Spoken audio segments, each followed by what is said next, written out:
বছর বস্তুদান মৌলানা সৈয়দ আবুল বশর, বস্তুদান সৈয়দ আবুল বশর, বস্তুদান সৈয়দ আবুল বশর। আমরা সেই হিসেবে জিনিসটাকে ব্যক্ত করি। প্রশাসনের এই টিমটা আমাদের দেওয়া হয়, বিশেষ করে সুইচ করছেন ইনভলভ যারা কাজ করেন, আমরা অনুরোধ করবো এই চার মন্ত্রীদের সাথে এক করে দেওয়া হয়। আমরা কোনখানে নিজের পক্ষে ব্যবহার করবো সেটা একটু আমাদের সাথে আলোচনা করবো, তাহলে জিনিসটা সুন্দর হবে। আর যেটা আমার ছোট ভাই এলাকায় বলেছে যে পার্কিংটা আমরা যে কোনো মুভমেন্ট ওয়ান সাইড এটা করার জন্য নীতিগতভাবে একমত হয়েছি।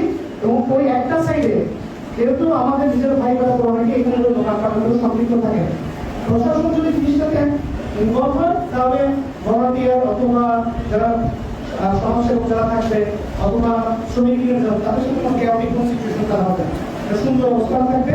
আর একটা জিনিস হলো কি জাকেরানরা প্রত্যেকে বিভিন্ন অঞ্চল থেকে বিশেষত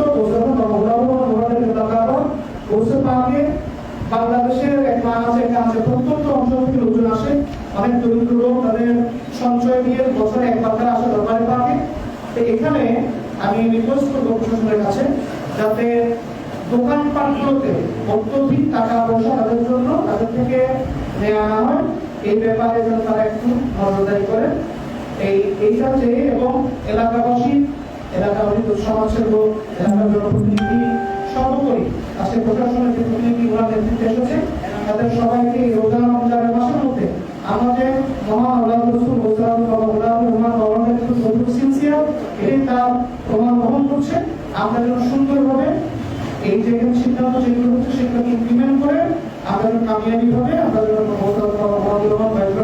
89তম কোর্সে পা 22 বিশ্বাস করতে পারি। এই দোয়া কামনা করে আমার বক্তব্য শেষ করছি। আসসালামু আলাইকুম ওয়া রাহমাতুল্লাহি ওয়া বারাকাতুহু।